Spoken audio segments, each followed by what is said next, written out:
Good morning friends. बच्चों आज हम रिकॉर्ड करेंगे लाइट का। आई थिंक ये 13th या 14th वीडियो होगा, ठीक है, जिसमें कि हम लोग ना एक कंसेप्ट है जिसका नाम है प्रिज्म, उसको पढ़ेंगे, ठीक है।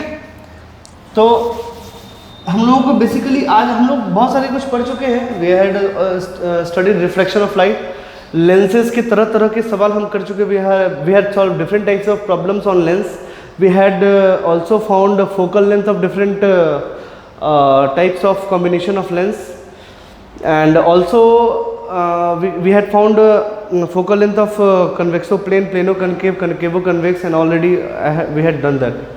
Now we had started one thing, that is when light travels from denser to rarer medium, then what will be the effect. And we had already studied about critical angle and total internal reflection, okay. And we had already seen the case called mirage. mirage हम लोग पढ़ चुके हैं, ठीक है। मिराज क्या होता है, टीआईआर का फिनोमेना है। We had also seen optical fibre also, okay.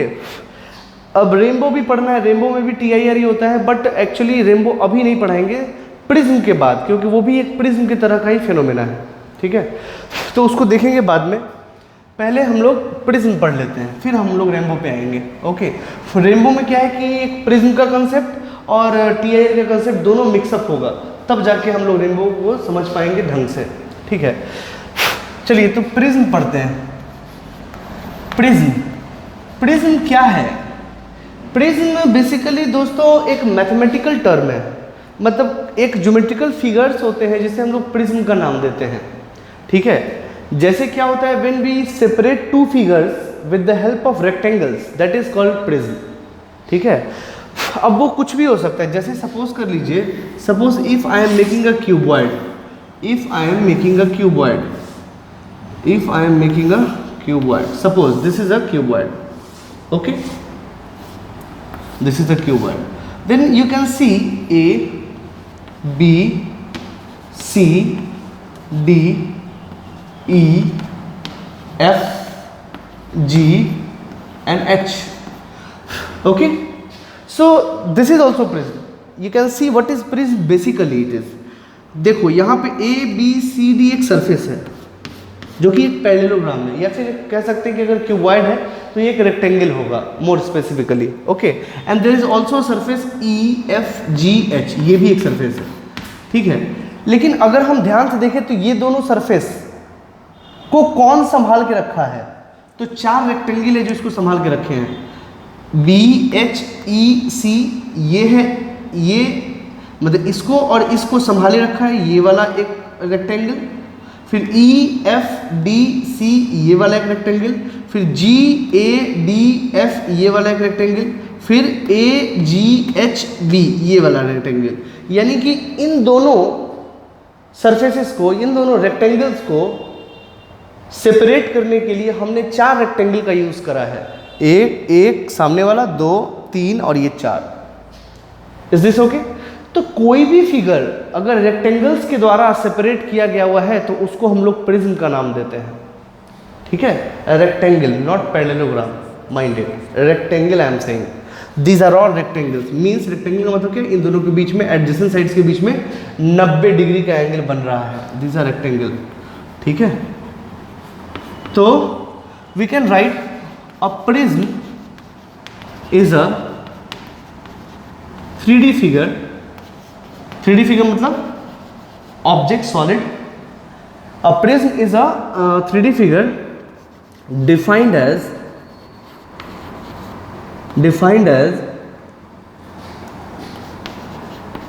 two plane figure, plane figure मतलब क्या हो गया, जो एक प्लेन में बनता है, जैसे rectangle, triangle, square, these are all plane figures, ठीक है ना। Plane figure edge to plane figure, defined edge to plane figures separated by rectangles. इसी को बेसिकली हम लोग प्रिज्म का नाम देते हैं, ठीक है। इसी तरीके से हम लोग पिरामिड क्या होता है, नीचे एक सरफेस हो, एक वर्टेक्स पे मिल रहा हो, that is called pyramid, nothing else, that is a mathematical term, okay. So okay ना, दूसरी बात कि prism is named on it's base, on it's base. For example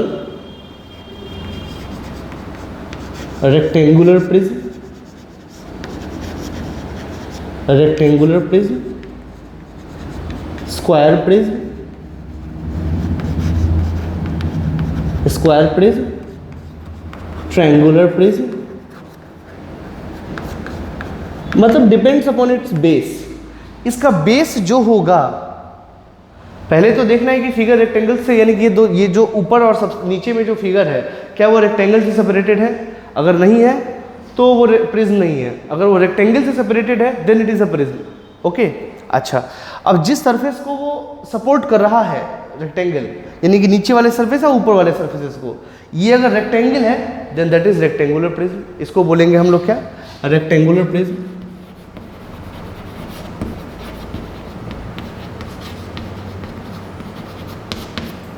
rectangular prism.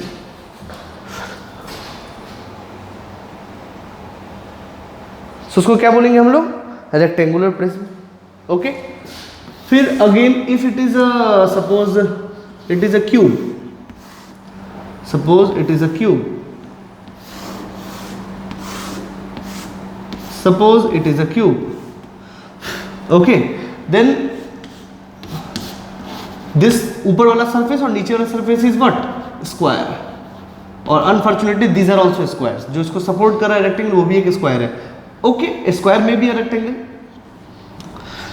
So this is called what? Square prism. Square prism. Okay.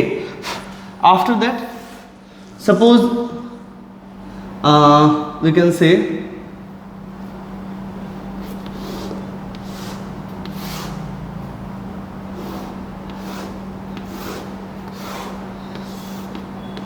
this is called triangular prism. You can see triangular base. These are the triangular base जिसे separate किया गया है इससे. Okay.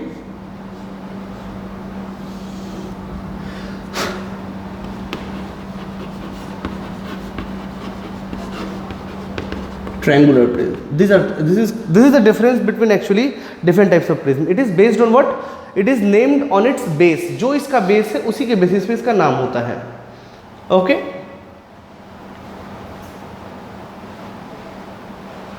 सो लेकिन actually क्या है ना कि लाइट में हम लोगों का जो काम होता है वो इससे होता है. ठीक है. वो भी इसको यूज करने का एक अपना मेथड है. मतलब क्यों यूज करते हैं इसको, इसके लिए भी एक कॉज है, मैं बताऊंगा वो क्यों है. बट हम लोग लाइट में यही प्रिज्म लेके चलेंगे. ठीक है. You can also see a prism in my hand, that is this one. This one, this is a prism basically. You can C. So this is a triangle, this is a triangle, and this both triangle is separated by 3 rectangles. 1 2 3, separated by 1 2 and 3 rectangles. Okay, so that is why this is called triangular prism. ठीक है. अच्छा, मेरे हाथ में जो triangle है, मेरे हाथ में जो प्रिज्म है, उसका जो ट्रायंगल है वो इक्विलेटरल ट्रायंगल है. ठीक है. तो we can say it as a equilateral triangle prism. Okay. So basically we have to study triangular prism. Now why we have to study triangular prism, उसको हम लोग देखते हैं थोड़ा.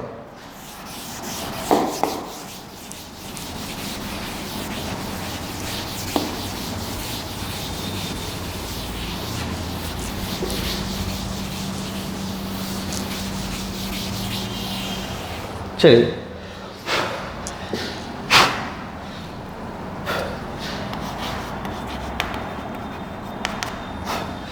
तो हम लोग क्या करते हैं दोस्तों कि जैसे कोई दो लाइन है, लाइन नहीं मतलब सरफेस है बेसिकली.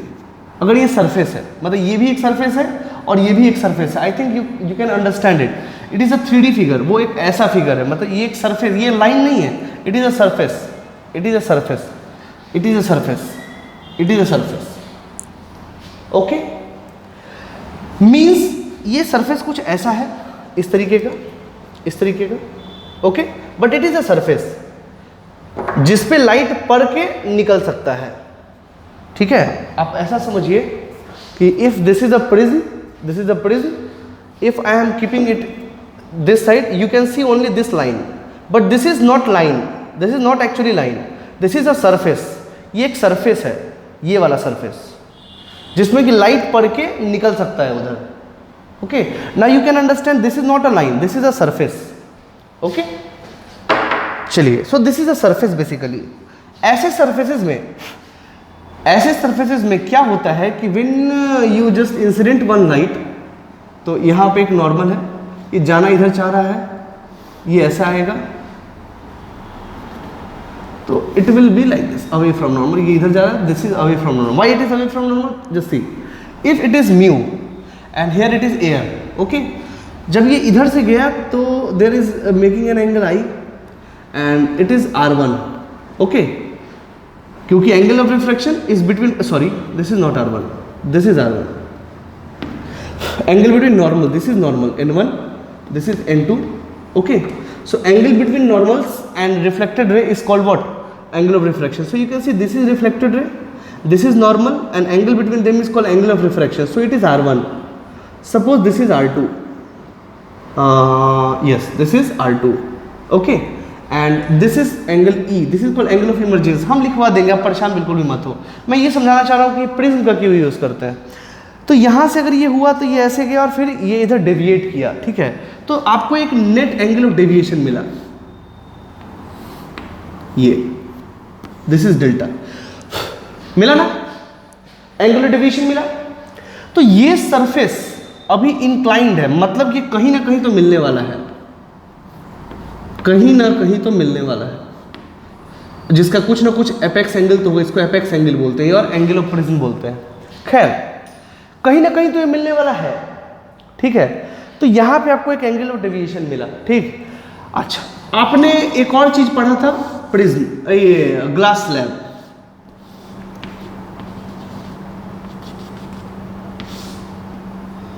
ये इधर जा रहा था तो ये इधर मुड़ेगा, एंड आफ्टर दैट ये इधर जा रहा था तो ये अवे फ्रॉम द नॉर्मल. क्यों जाएगा away from normal? Because it is this ray is moving from rarer to denser, again this ray is moving from denser to rarer. Okay, तो हम लोग ऐसा पढ़ चुके हैं पहले भी, और हम ये भी देख चुके हैं कि इस इंसिडेंट रे में और इमरजेंट रे में डेविएशन जीरो होता है. ये डेविएट नहीं करेगा दोस्तों, ये चुपचाप क्या करेगा,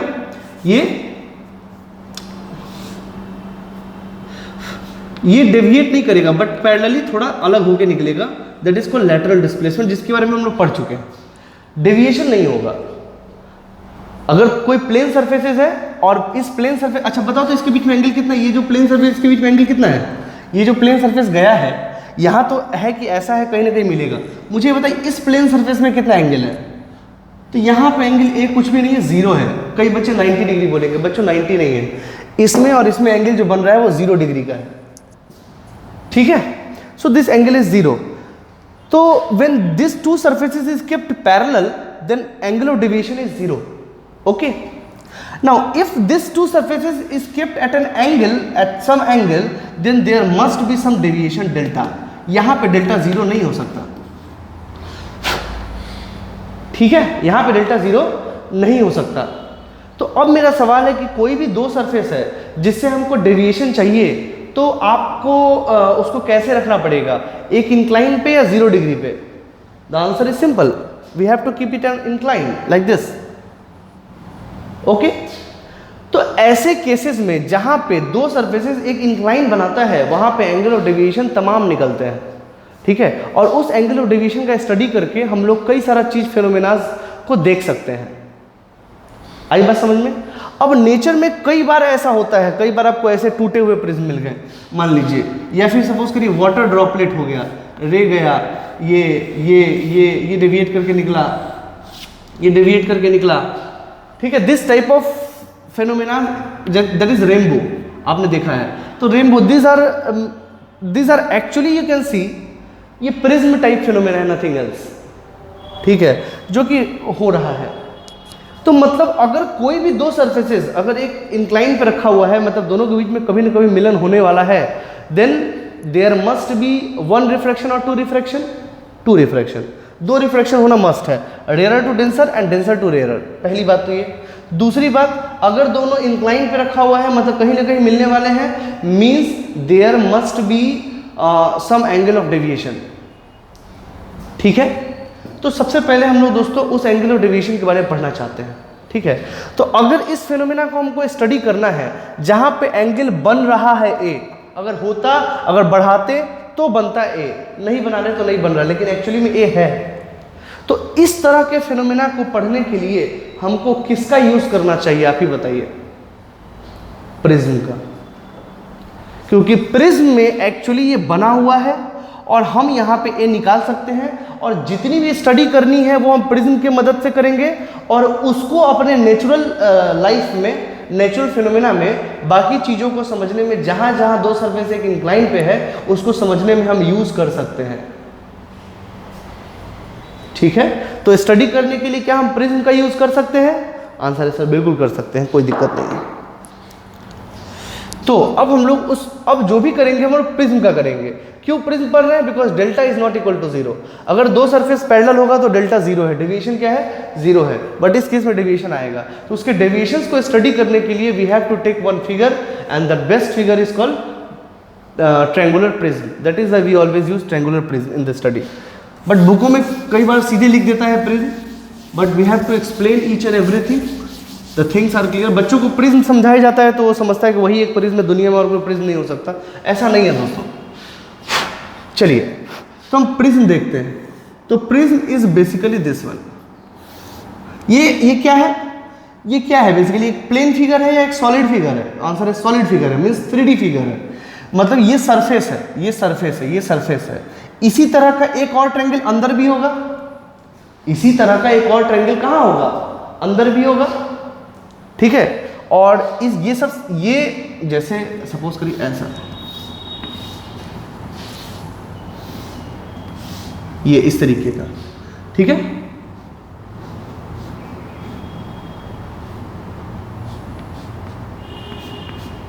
like this.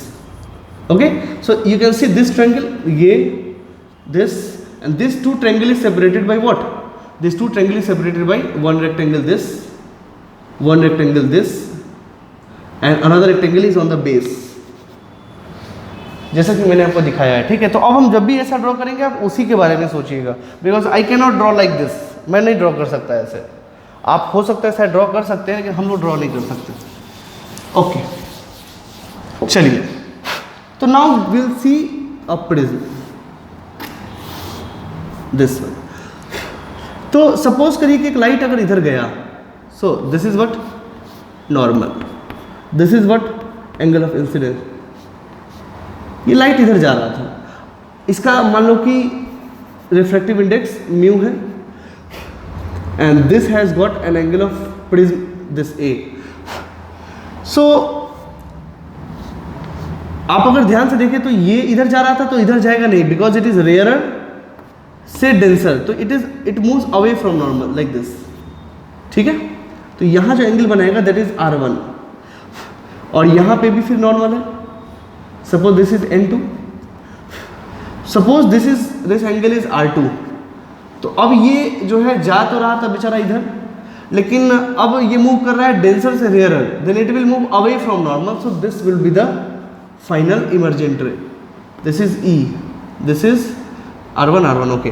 Now this is called which ray? आपको पता है ये क्या है? Incident ray. पहले नेमिंग करवा देते हैं।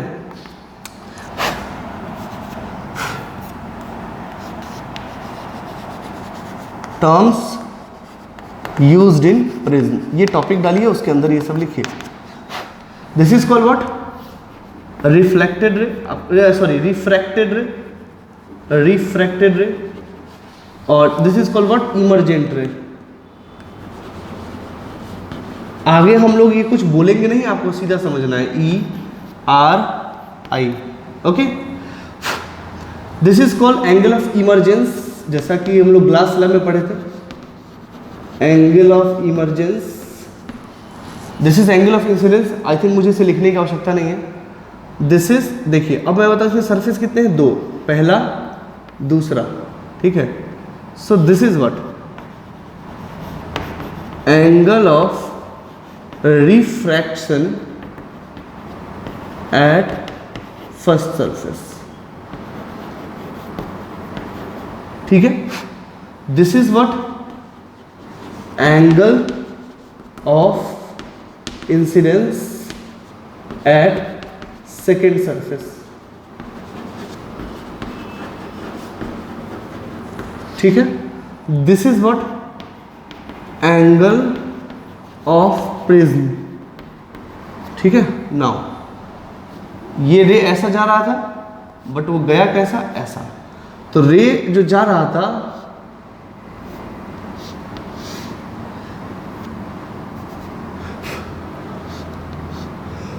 रे जो जा रहा था बेचारा ऐसे जा रहा था बट वो मुड़ गया कितना, इतना।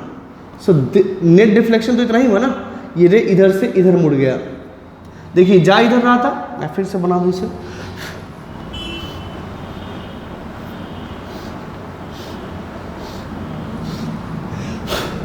तो ये जा रहा था इधर बट ये मुड़ गया इधर। So this is called delta. क्या है ये, angle of deflection. Okay, so this is called what, angle of deflection. इन सारी चीजों को दोस्तों आपको ध्यान में रखना। आप लिख लीजिए। एक बार तो सिंपल ये सवाल आया था कि ये कौन सा रे है, और नीट में पूछा गया सवाल है, बट ये स्टैंडर्ड से क्वेश्चन नहीं है। आप ये पूरे को जान लीजिए स्टैंडर्ड क्वेश्चन क्या बन सकता है, मैं बताऊंगा आपको। पहले इसको लिख लीजिए अच्छे से ढंग से, और एक एक चीज़ों को याद रखिए, क्योंकि आने वाले समय में हम इसको बोलेंगे नहीं, आपको सीधा समझना होगा।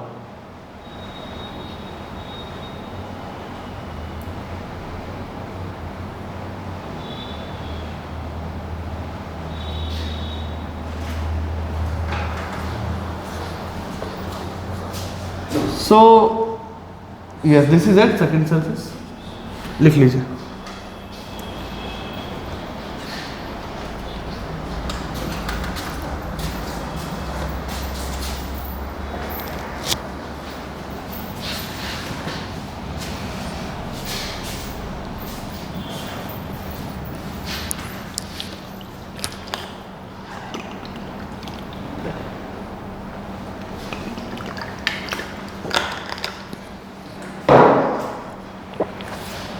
सो राइट इट डाउन बेटा।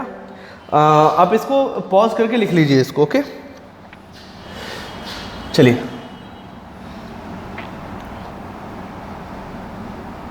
Now rubbing it, this is terms used in prism. तो इन सारी बातों का हम यूज करेंगे बार बार। अच्छा, म्यू क्या था वो तो आपको पता है, रिफ्रैक्टिव इंडेक्स, और जनरली हम लोग एयर और ग्लास का ही पढ़ते हैं। और प्रिज्म में बेसिकली कई बार ना फ्लिंट ग्लास का यूज करते हैं। Basically flint glass is just a material, ठीक है, और कोई खास बात नहीं है। मतलब जिस मटेरियल से बना उसका नाम फ्लिंट ग्लास, उसका भी कुछ ना कुछ रिफ्रैक्टिव इंडेक्स होता है। That is I think approximately 1.54 के आसपास होता है वो, ठीक है।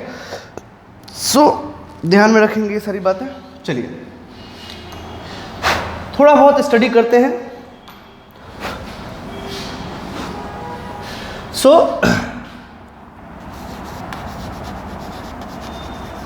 now geometry used in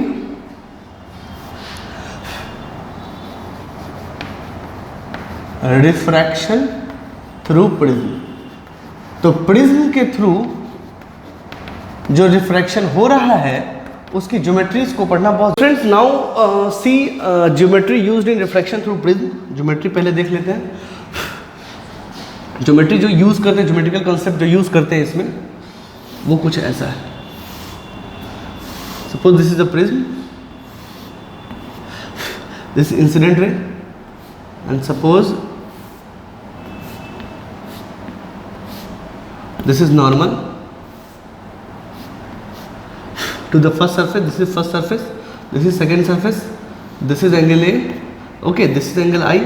ये बेचारा रे जाना चाहता था इधर, ओके, और ये मुड़ जाएगा because it is moving from rare to denser. इसका रिफ्लेक्टिव इंडेक्स म्यू है, and it is moving from rare to denser medium. It will move away towards the normal like this. Now use the scale to draw this. Now this ray, this suppose this angle is R2 and this is angle of refraction between refracted ray and normal. This is R1, okay. Now this will move from denser to rarer, so it will move from where? Away from normal, this. This is angle E, so this is basically what, delta, ये इधर मुड़ गया delta, ठीक है। इसको पहले आप देख लीजिए अच्छे से, इसमें कहीं से आपको कोई दिक्कत नहीं होना चाहिए, ठीक है। Suppose this is P, this point is Q, okay, and this point is R, this point is S, this point is T, and also this is meeting point, that is T, okay. तो इस figure को आपको ध्यान रखना है, और इसमें और ध्यान देने वाली बात क्या है समझिएगा। आप अगर ऐसा समझे R, P, T और Q, आपको देखना है quadrilateral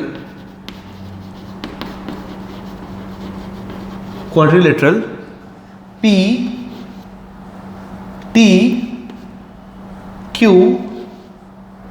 P, T, Q, R. You have to see in this quadrilateral. Okay. Now, if you see, ये अगर नॉर्मल है तो यहाँ पे एंगल कितना बनाएगा ये, यानी कि यहाँ से ये नॉर्मल पे कितना एंगल बनाएगा, 90 डिग्री, ऑफ कोर्स 90 डिग्री बनाएगा। और यहाँ पे क्या बनाएगा, यहाँ भी ये 90 डिग्री, क्योंकि नॉर्मल है ना, ये बनाएगा 90 डिग्री। ध्यान रखिएगा, ये क्या है, रे ऑप्टिक्स है, फिगर बनने के बाद समझ में नहीं आएगा, बनते बनते समझ में आएगा। तो ये दोनों 90 डिग्री है क्योंकि ये नॉर्मल है।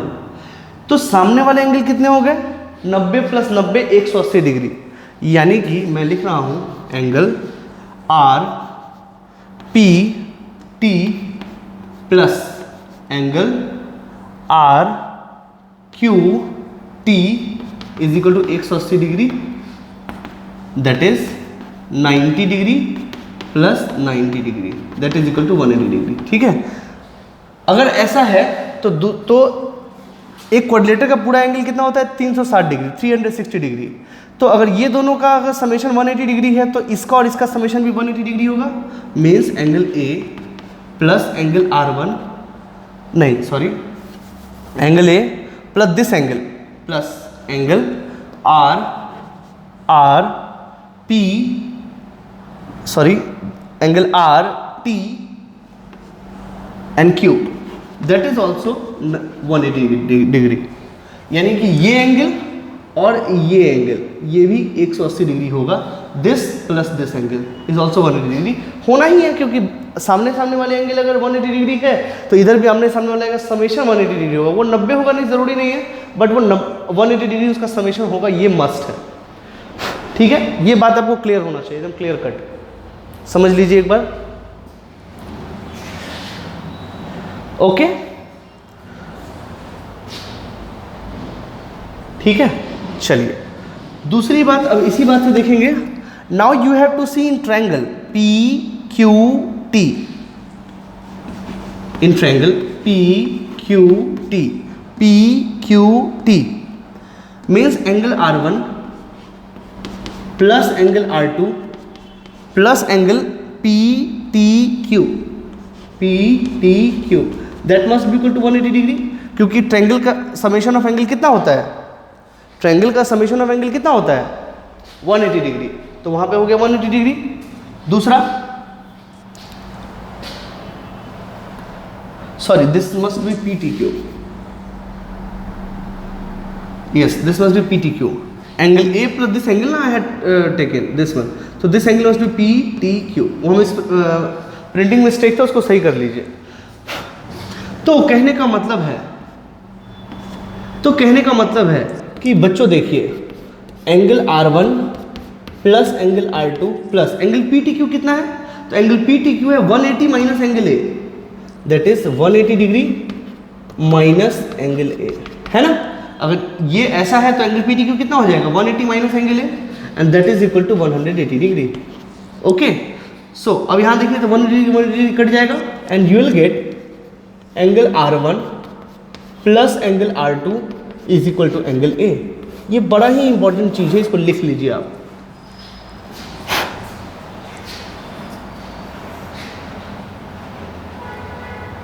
यानी कि अब हम आसानी से लिख सकते हैं कि R1 प्लस R2 जो होता है वो A के बराबर होता है। ये आपको समझ के रखना होगा, ठीक है।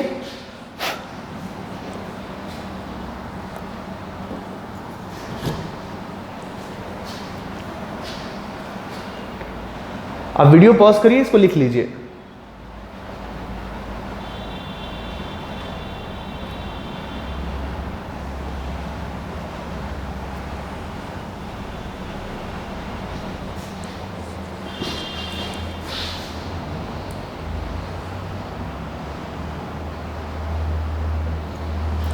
Now I am making some another figure to find delta, because यही, क्योंकि हमको पढ़ना ही इसलिए क्योंकि इसमें डेल्टा है, ठीक है। तो now we have to study delta. Now how we can calculate delta, सी,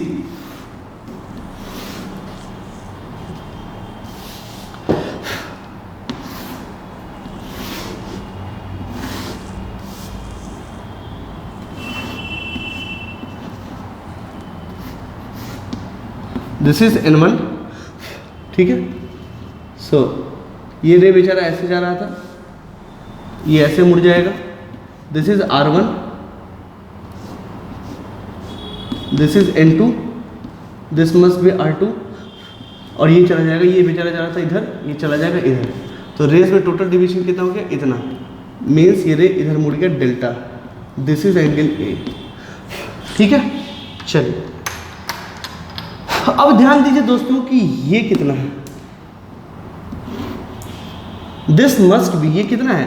तो अगर ये I है, अगर ये I है तो this must be what, I minus R1, okay. And this must be what, if this is E, this is what E, then this must be equal to what, E, this, if this is E, this must be E, so E minus R2, okay।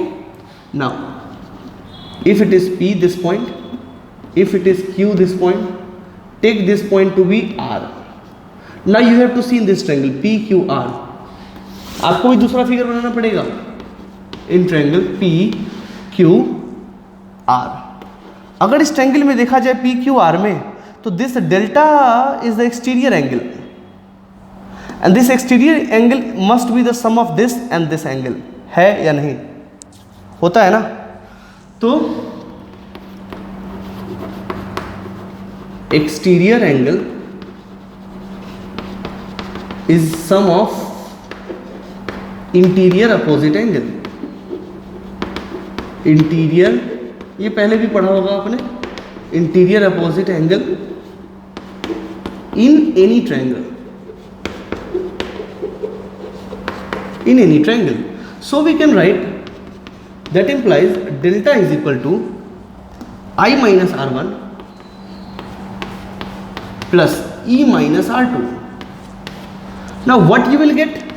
You will get delta is equal to I plus E minus R1 plus R2। आप check कर सकते हो, यही आएगा आपको, ठीक है। So in this case we can see this delta is equal to I plus E। अच्छा, R1 plus R2 को क्या लिखते हैं, A। Suppose take this to be at 1, ठीक है, तो that is A, और this is where from 1, ठीक है। This is actually the formula for angle of deviation। यही आपका फॉर्मूला किसका, एंगल ऑफ डेविएशन का। लिख लीजिए इसको,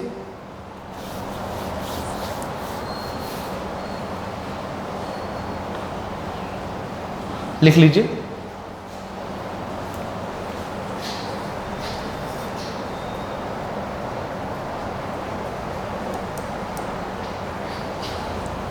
you can write it down.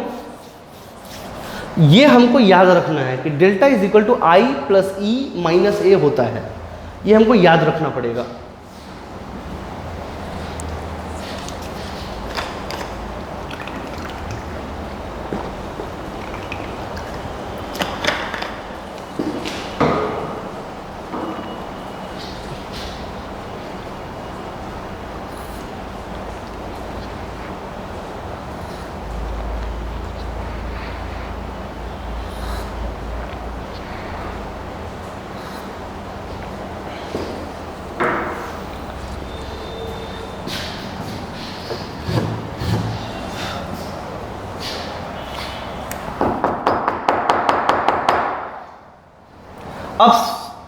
सुनिए, ये तो एक केस था जो कि ज्योमेट्री यूज था यहाँ पे।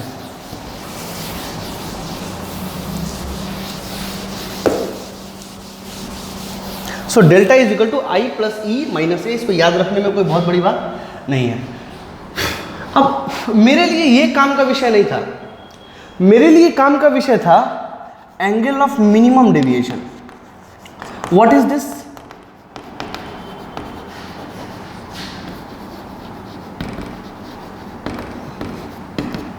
Minimum deviation. अब मेरी बात ध्यान से सुनिए, कहने का मतलब ये है कि अब इसको थोड़ा समझना है, लॉजिक लगाना है अपना। लॉजिक क्या लगाना है समझिएगा।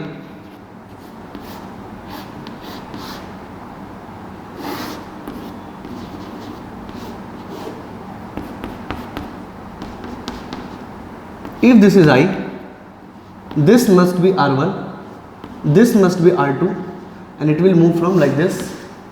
So this is angle delta. Okay? So this must be angle E. ठीक है? और this is A. इस केस में आप डेल्टा लिख सकते हैं I plus E minus A। कोई दिक्कत नहीं, लिखा जा सकता है। अब जो हम बात कहना चाह रहे हैं उसको ध्यान से समझिए।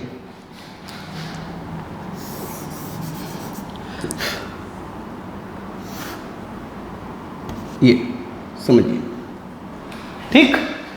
चलिए, अब इसमें समझने वाली बात ये है दोस्तों कि जब ये एंगल आई है तो ये एंगल ऑफ इमर्जेंस कितना है? ई। देखने से आपको यहां लग रहा होगा कि angle e is greater than angle i, यहां पे आपको देखने से लग रहा होगा, ठीक। अब जो मेरी बात है वो जरा ध्यान से सुनिए। अगर हम लाइट को इधर से रिफ्रैक्ट कराते एंगल ई पे तो वो किधर से निकलता? तो दोस्तों अगर सरफेस वही है तो वो ऐसे ही करके निकलेगा। मेरी बात फिर से सुनिए, अगर हम लाइट को इधर से अगर हम कराते, कहने का मतलब ये है, समझिएगा बात को, कि अगर हम लाइट को ई पे इंसिडेंट कराते हैं, अगर हम लाइट को ई पे इंसिडेंट कराते हैं तो ये कितना बनता? ये R2 बनता। क्यों R2 बनता?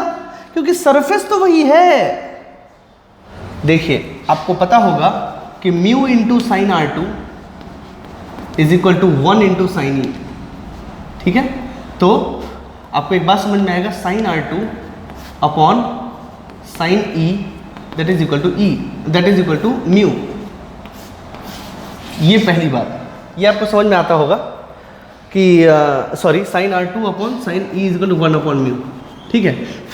लेकिन अगर हम इस केस में देखें तो 1 इंटू साइन ई बराबर, मान लीजिए हमको R2 नहीं पता है तो I am simply taking R, ठीक है।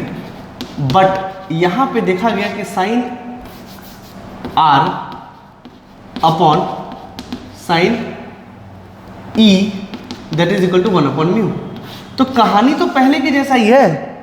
If you compare this relation with this relation, you got to know that R must be R2, कि अगर इनमें सब कुछ सेम है तो R क्यों अलग हो सकता है? और वाकई में सरफेस तो सेम ही है ना। अगर आप ध्यान से देखें तो ये रिफ्रैक्टिंग सरफेस ये सेम है जो पहले जो वहाँ था, यहाँ म्यू था, वहाँ भी म्यू है, मैंने मटेरियल थोड़ी ना बदला है। तो अगर मटेरियल नहीं बदला है तो एंगल ई रिफ्रैक्टिव इंडेक्स होगा, अगर ई एंगल ऑफ इंसिडेंस होगा तो क्यों नहीं उसका एंगल ऑफ रिफ्रैक्शन R2 होगा? तो उसका भी एंगल ऑफ रिफ्रैक्शन क्या होगा? R2 ही होगा, ठीक है। तो इसका भी जो एंगल ऑफ रिफ्रैक्शन होगा वो R2 ही होगा।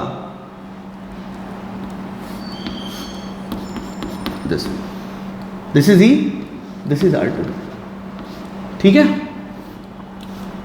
तो ये कितना होगा? तो फिर भी तो सरफेस तो वही है ना, मैंने कुछ नहीं किया है, पलट दिया है इसे। ये अगर फर्स्ट सरफेस है, ये सेकंड सरफेस है, मैंने पलट दिया इसको, ठीक है। तो अगर पलट दिया, आपको मैंने बताया है पहले भी, ऑप्टिकल डिवाइस को पलट दीजिए, उस पर कोई फर्क पड़ने वाला नहीं है। तो इस सरफेस पे भी ये कितना बनाएगा? R1, और ये कितना बनाएगा? तब ये कितना होगा? I। ये समझना पड़ेगा। रेस जिस हिसाब से यहाँ से ऐसे जाएगा, अगर हम बैक ट्रेस करें तो वो भी यही पाथ पकड़ के निकलेगा, क्योंकि मटेरियल अलग थोड़ी ना है। मैंने आपको बताया ऑप्टिकल डिवाइस को चाहे अलट दीजिए चाहे पलट दीजिए, उससे कोई फर्क पड़ने वाला नहीं है। होना वही है जो ऐसे में होगा और वही होगा जो आप पलट दिए तो भी होगा। मतलब जो रे इधर से इधर रे ट्रेस कर रहा है तो ये भी रे इधर से इधर ही ट्रेस करेगा। तो यहाँ पे आप देखिए कि इमरजेंट एंगल क्या हो गया आपका आई और इंसिडेंट एंगल क्या हो गया आपका ई। ये समझने के लिए है दोस्तों। तो यहाँ पे आपने क्या देखा कि एंगल आई जो है वो लेस देन एंगल ई है, वो वही वाला केस है, यानी कि आपका इमरजेंट एंगल छोटा हो गया। तो यहाँ भी डेल्टा कितना होगा, आई प्लस ई माइनस ए। तो मेरा कहने का मतलब ये है कि ये delta is equal to i plus A minus A कितनी बार आएगा, एक बार। यानी कि अगर हम अच्छा इसका मिनिमम एंगल ऑफ इंसिडेंस कितना है 0 डिग्री। आई का मिनिमम एंगल कितना हो सकता है 0 डिग्री और मैक्सिमम एंगल कितना हो सकता है 90 डिग्री। आई का minimum angle 0 degree, maximum angle 90 degree, आपको मैंने पढ़ाया है ये, ठीक है। तो 0 डिग्री से जब हम इंसिडेंट एंगल बढ़ाते बढ़ाते बढ़ाते बढ़ाते जब 90 डिग्री तक लेके गए तो ये डेल्टा कितनी बार आएगा, 2 बार। एक बार ये जब इसका एंगल ऑफ इंसिडेंस आई है इस केस में, और एक बार तब जब एंगल ऑफ इंसिडेंस जब उल्टा हम देंगे तो भी वो ऐसे ही आएगा। कहने का मतलब है वहाँ देखिए, अगर हम एंगल ई देंगे तो इमरजेंट एंगल मेरा आई आएगा, तो ये डेल्टा दोनों बार सेम आएगा। ये वही एंगल, ये वही है प्रिज्म, इसका भी एंगल ऑफ प्रिज्म ए ही है और ये म्यू ही है, यानी कि ये डेल्टा 2 बार आएगा। मतलब इस केस में अगर आप ध्यान से देखो तो आपका एंगल ऑफ इंसिडेंस क्या है ई और एंगल ऑफ इमरजेंस क्या है आई और माइनस है। देखिए है तो वही ना, ये दोनों सेम है, ठीक है। तो कहने का मतलब एक बात मेरे समझ में आया, समझ में ये आया, मेरी बात ध्यान से सुनिएगा, एक एक बात को गौर से सुनिएगा, अगर नहीं समझ में आए तो रिपीट कर करके सुनिएगा कि अगर हम एंगल ऑफ इंसिडेंस 0 से कर रहे हैं, बढ़ा रहे हैं तो इधर जो है एंगल ऑफ इमरजेंस बढ़ रहा है, इधर ही बढ़ा रहे हैं तो ये बढ़ रहा है, इधर बढ़ा रहे हैं तो और बढ़ रहा है। लेकिन एक सर्टेन एंगल पे क्या होगा, जब हम एंगल ऑफ इंसिडेंस को बढ़ाने लगेंगे, यानी कि अगर आई ज़्यादा होने लगेगा तो उधर एंगल ऑफ इमरजेंस कम होने लगेगा। मेरी बात फिर से सुनिए, अगर एंगल ऑफ इंसिडेंस कम था तो एंगल ऑफ इमरजेंस ज़्यादा आ रहा था, लेकिन अगर एंगल ऑफ इंसिडेंस ज़्यादा हो जा रहा है तो एंगल ऑफ इंसिडेंस कम हो जा रहा है। तो मेरी बात ध्यान से सुनिए, अगर आई 0 से बढ़ाए तो ये इमरजेंट रे बढ़ रहा है, लेकिन अगर एक सर्टेन एंगल के बाद क्या हो रहा है कि ये ऊपर बढ़ना शुरू हो गया, फिर मतलब घटना शुरू हो गया। मतलब एक पर्टिकुलर एंगल ऑफ इंसिडेंस के बाद में एंगल ऑफ इमरजेंस घटना शुरू हो जाएगा, ठीक है। तो यानी कि 0 से लेकर 90 डिग्री के बीच में एंगल ऑफ इमरजेंस एक बार घटेगा, एक बार पहले बढ़ेगा उसके बाद घटेगा। तो ये एक लॉजिकल आंसर है, और ये हो सकता है सवालों में भी आ सकता है कि what happened with emergent ray when we increase angle of incidence from 0 to 90 degree. तो आपको लिखना पड़ेगा कि angle of emergence will first increase then decrease, ठीक है। अब मेरी बात ध्यान से सुनिए, अब वो पर्टिकुलर एंगल, वो सुनहरा मौका जब आ रहा है, ये बढ़ रहा है, बट एक सर्टेन एंगल आया, अब ये घटना शुरू हो गया। अभी क्या हो गया, घटना शुरू हो गया। तो मेरी बात ध्यान से सुने, जब ये छोटा था तो ये था, जब ये बड़ा हो गया तो भी ये हो गया, तो दोनों तो बराबर ही है ना। तो मिनिमम डेविएशन कब आएगा, यानी कि कभी ना कभी सर ऐसा होगा कि ये एंगल ऑफ इंसिडेंस ये एंगल ऑफ इमरजेंस के बराबर हो जाता होगा, तभी एंगल ऑफ मिनिमम डेविएशन आएगा। तो मेरी बात ध्यान से सुनिए, एंगल ऑफ मिनिमम डेविएशन कब आएगा, जब ये आई मिनिमम होगा और जब ये ई मिनिमम होगा। जब ये आई मिनिमम होगा, जब ये ई मिनिमम होगा, तभी ना डेल्टा मिनिमम आएगा। मुझे डेल्टा मिनिमम चाहिए क्योंकि डेल्टा बदल रहा है, डेल्टा एंगल आई के साथ बदल रहा है। कैसे, एंगल आई बढ़ा रहे हैं तो ई भी बढ़ रहा है, आई बढ़ा रहे हैं तो ई भी बढ़ रहा है, और सर्टेन पीरियड के बाद एंगल आई क्या हो गया, हम और बढ़ाएं तो ई घटना शुरू हो गया, लेकिन तब भी डेल्टा पे फर्क नहीं पड़ेगा। क्यों, क्योंकि आई बड़ा हो रहा है ना, ये टर्म तो बड़ा हो ही रहा है, फिर भी ये ना कम हो रहा है, तो वापस अपने पिछले वाले पाथ पे चला जाएगा। देखो अभी ये है, बाद में ये हो गया, यहाँ पे एंगल आई कुछ है, यहाँ पे एंगल आई मैंने बढ़ाया, फिर से डेल्टा वही हो गया। तो यानी कि 0 से लेकर 90 डिग्री में डेल्टा सेम कितने इंसिडेंट एंगल पे आएगा, 2। डेल्टा सेम, दो एंगल पे सेम आएगा। देखो ये एक एंगल ऑफ इंसिडेंस जब आई था और एक जब एंगल ऑफ इंसिडेंस ई है, ठीक। तो ये मिनिमम कब हुआ होगा?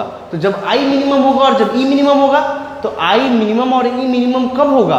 जब ये दोनों बराबर होंगे। जब ये दोनों क्या होंगे? बराबर होंगे। आई बात समझ में? तो कभी ना कभी तो ऐसा हुआ होगा जब ये दोनों बराबर हुआ होगा, हाँ, उसके बाद फिर ये घटना शुरू हो गया, ये बढ़ना शुरू हो गया, है ना। So we can write here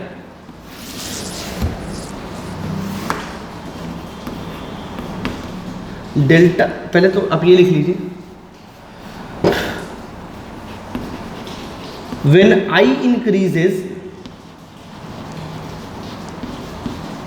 from 0 to 90 degree, then angle of emergence first increases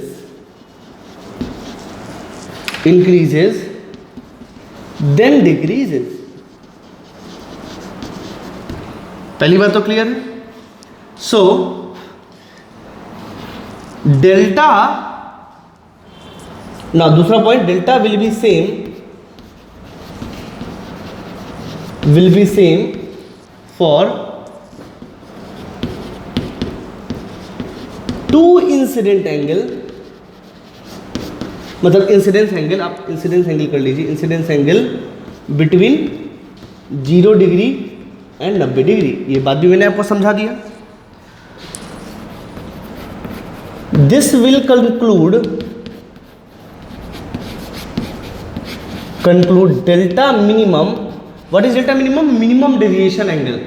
delta minimum will occur when angle I is equal to angle E। तो जब ये घटना आएगा तभी एंगल ऑफ डेविएशन मिनिमम आएगा। लिख लीजिए इसको।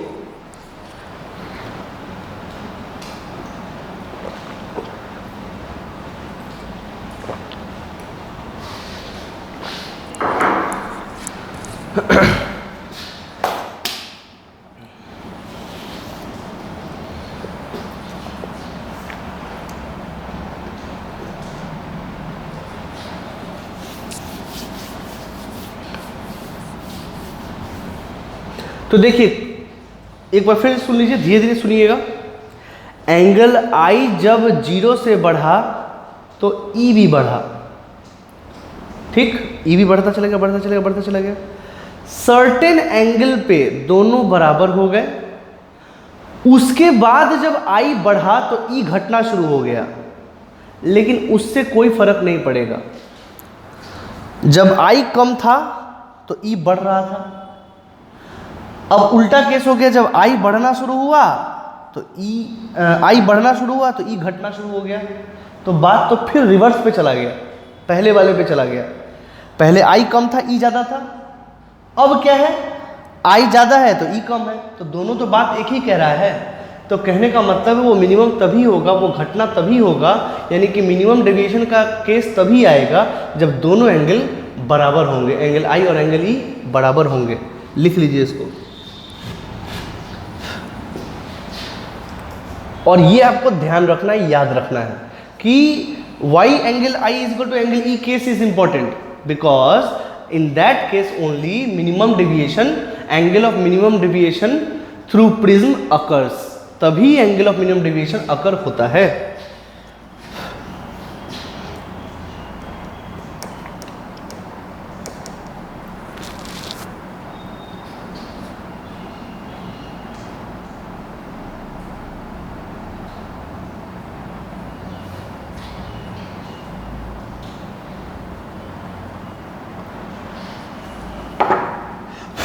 आपने इस जो सबसे पहले प्रिज्म टॉपिक लिखे थे ना, उसमें लिख लीजिएगा ऐसे, रिफ्रैक्शन अकर्स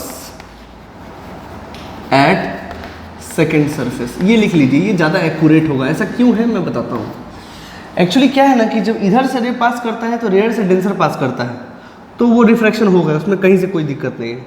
लेकिन जब डेंसर से रेयर में पास करता है तो देयर इज अ केस कि वो TIR भी कर सकता है, और वो करता भी है। मैं वो केस डिस्कस करूंगा आपसे, बट सबसे पहले आप ये लिख लीजिए कि हम उसी केस की बात कर रहे हैं जब दूसरे सरफेस पे रिफ्रैक्शन हो रहा है, उसी केस में सारा चीज़ हम डिस्कस किए हैं, इसलिए वहाँ पे ये लिख लीजिए।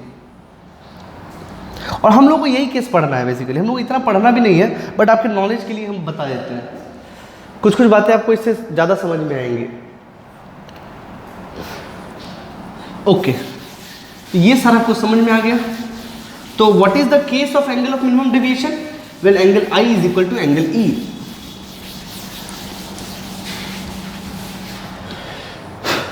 यानी कि कुछ केस ऐसा है,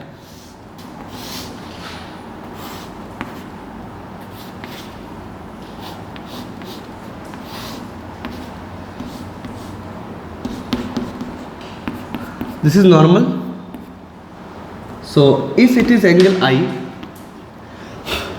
then this must be angle R, R1 or R2, or this is like this, this is angle E, this is A। एक बात और समझिए, मेरी बात ध्यान से सुनिएगा। अगर मान लो ये रेयर मीडियम है और ये डेंसर मीडियम है, ठीक, रे अगर ऐसा आ रहा है म्यू, तो ये कैसा जाएगा, अवे और टुवर्ड्स? तो आंसर टुवर्ड्स, क्योंकि रेयर से डेंसर में है, और ये बनाया आपका एंगल R, ठीक। लेकिन अगर हम ऐसा करें, डेंसर से रेयर में चले, और यहाँ हमने बनाया R जो ये था, ठीक है, तो ये गया, ये चला जाता ऐसा, लेकिन किधर जाएगा ये ऐसा, तो बताइए ये एंगल कितना होगा, I। तो कहने का मतलब है, आप ऐसा समझिए कि जब सेम मीडियम, मतलब सरफेस जो है सेम मीडियम को सेपरेट कर रहा है, यहाँ भी 1 म्यू को सेपरेट कर रहा है, यहाँ भी 1 और म्यू को सेपरेट कर रहा है, तो अगर एंगल I होगा यहाँ पे, अगर एंगल I होगा यहाँ पे, तो यहाँ एंगल ऑफ रिफ्रैक्शन अगर R है, तो अगर हम रे को उल्टा ट्रेस करें तो वो भी ऐसे ही निकलेगा, जैसा कि मैंने वहाँ आपको बताया है।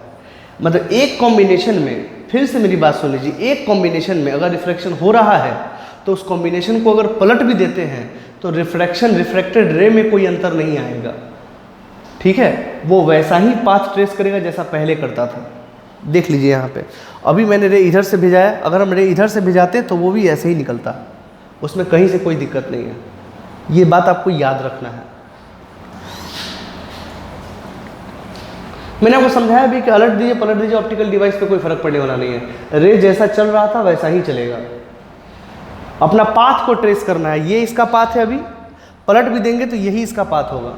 यानी कि when it is moving from 1 to mu, angle of I angle of R है, तो when we just make an incident at this angle R, then it must reflect at angle I. Why? Because the medium are same. ठीक है, चलिए इस बात को आप याद रखिए। अगर इस बात को याद रखें तो case of minimum angle deviation में I is equal to E है, उसमें कहीं से कोई दो राय नहीं है। अब जरा ये सरफेस देखिए, यहाँ 1 है और यहाँ म्यू है, तो यहाँ पे एंगल I है, तो यहाँ पे एंगल R है, R1 है। मेरा बात ध्यान से समझिएगा। पहले सरफेस पे, दूसरे सरफेस पे अगर हम बात करें तो यहाँ पे एंगल E है जो कि I के बराबर है, ठीक है। तो आपको नहीं लगता कि इस कॉम्बिनेशन पे जो रिफ्रैक्शन हो रहा है वहाँ I और R1 है, तो इस कॉम्बिनेशन पे जो रिफ्रैक्शन हो रहा है वो भी I और R1 का ही होगा। मतलब एंगल I बराबर E है अगर, बिकॉज एंगल I बराबर एंगल E एंड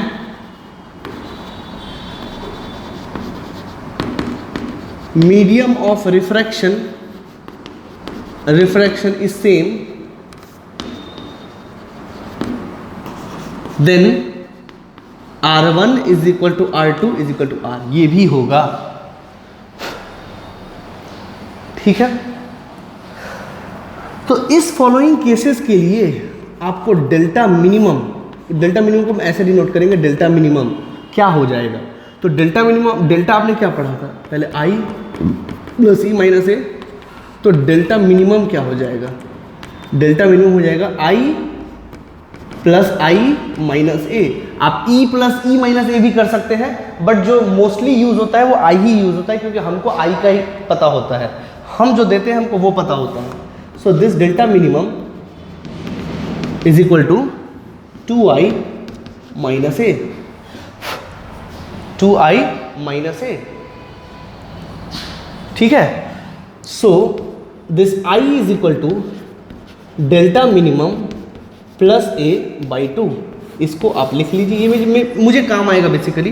हालांकि आपको ये भी फॉर्मूला याद रखना चाहिए. Delta minimum is 2i minus A. ठीक है. बेसिकली एक और चीज़ है जो आपको याद रखना है, मैं बताऊंगा थोड़ी देर में आएगा वो.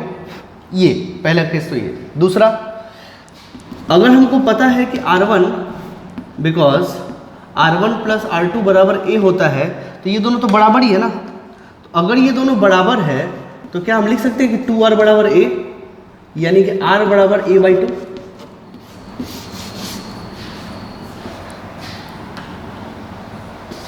लिख सकते हैं बिल्कुल. तो आप एक फॉर्मूला देखेंगे. When you open our study material you will get a formula that is suppose considered refraction at first surface. Refraction at first surface, this is the first surface.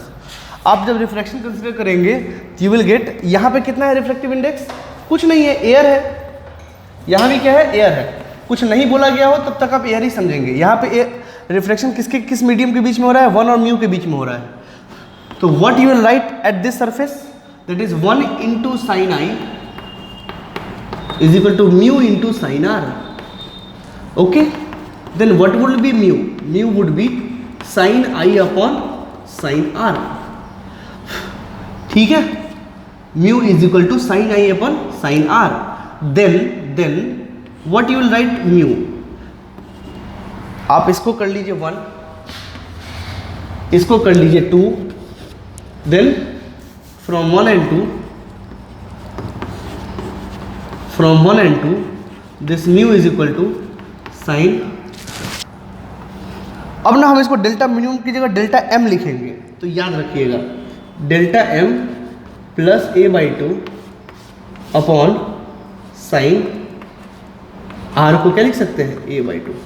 वहाँ पे ये आपको फॉर्मूला कई सारे बुकों में मिल जाएगा. ये ऐसे आता है, लिख लीजिए इसको.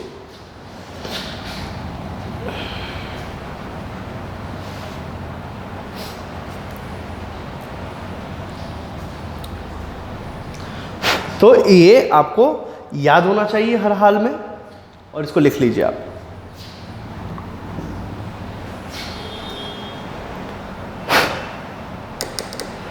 तो पहले ये आपको याद रखना है हर हाल में, और याद रखिए आपको आपके स्टडी मटेरियल जब आप लोगे तो आपको उसमें भी समझ में आ जाएगा, उसमें लिखा हुआ है ये.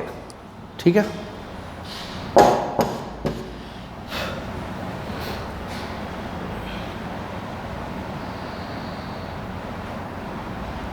Write it down by pausing the video.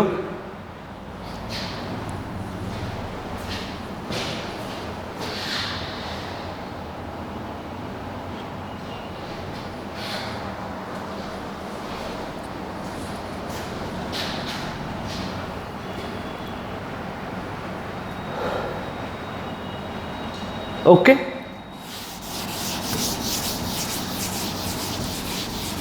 चलिए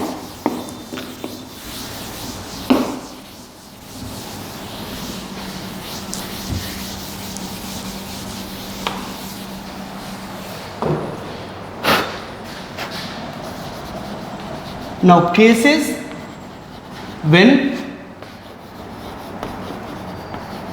refraction and TIR.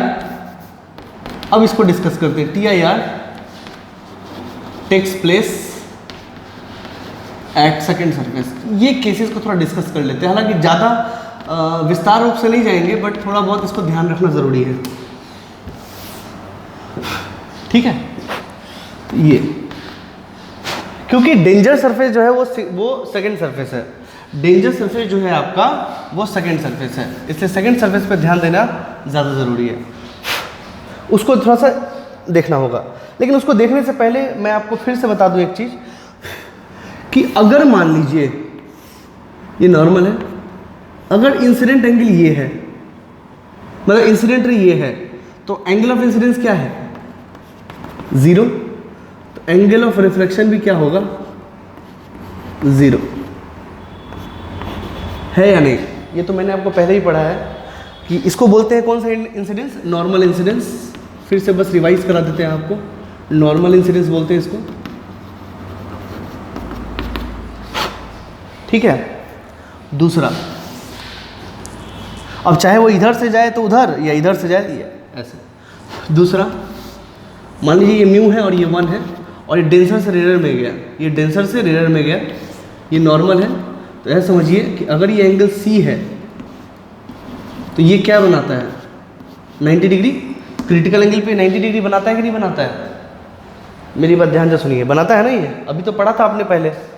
तो मेरी बात ध्यान से सुनिए, अगर हम ऐसा करें, सेम मीडियम है, अगर हम ऐसा करें कि इसको 90 डिग्री दे, यानी कि यहाँ पे एंगल आई कितना है? 90 डिग्री, ठीक है।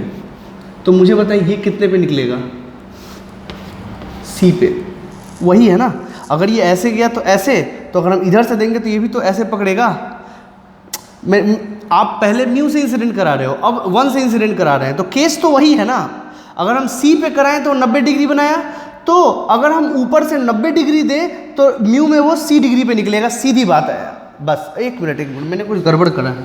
यस, ये एंगल C थोड़ी ना होता है, एंगल C इज दिस। मतलब अगर हम इधर से C एंगल पे, मतलब एंगल ऑफ इंसिडेंस मेरा कितना है यहाँ पे? C। अगर एंगल ऑफ इंसिडेंस C है तो एंगल ऑफ R कितना है? 90 डिग्री, ठीक है। तो वही केस यहाँ पे, सॉरी यहाँ भी मैंने गड़बड़ करा है, ये C। तो यहाँ पे क्या है? एंगल I अगर 90 डिग्री है तो एंगल R कितना होगा? C। ऐसे से ऐसे या फिर ऐसे से ऐसे रेट ट्रेस बैक ट्रेस करता है, ठीक है ना, क्योंकि मीडियम सेम है। यहाँ भी 1 म्यू है और यहाँ भी 1 और म्यू ही है, ध्यान रखें। तो यहाँ पे ये केस होगा, ठीक है। पहली बात तो ये याद रखें, ये आपको ध्यान रखना, इसको बोलते हैं हम लोग ग्रेजिंग इंसिडेंस। क्या बोलते हैं इसको? Grazing incidence. Grazing incidence. Grazing incidence क्या होता है? ग्रेजिंग का मतलब होता है चरना। जब गाय चरता है ना तो सरफेस पे चलता है, दैट इज कॉल्ड ग्रेजिंग। तो ये भी तो सरफेस पे ही चल रहा है ना, इसलिए इसका नाम है ग्रेजिंग इंसिडेंस। उसको बोलते हैं नॉर्मल इंसिडेंस, तो याद रखें। और एंगल आई कहाँ से कहाँ तक होता है? 0 डिग्री से 90 डिग्री तक के बीच में।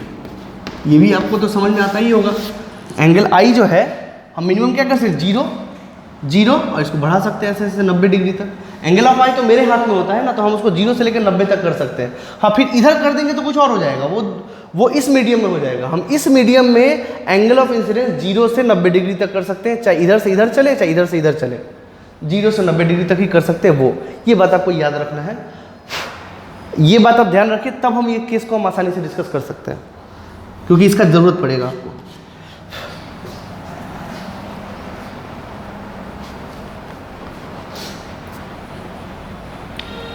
आप पॉज करके लिख लीजिए।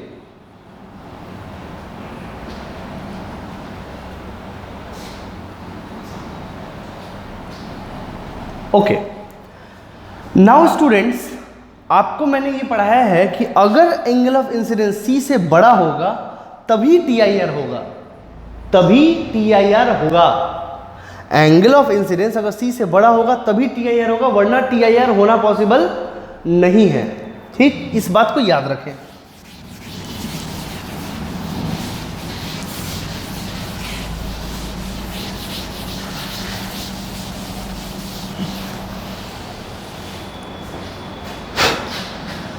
तो दोस्तों ध्यान से देखें,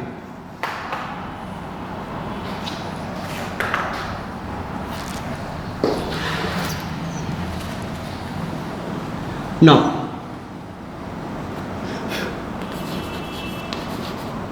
cases when TIR takes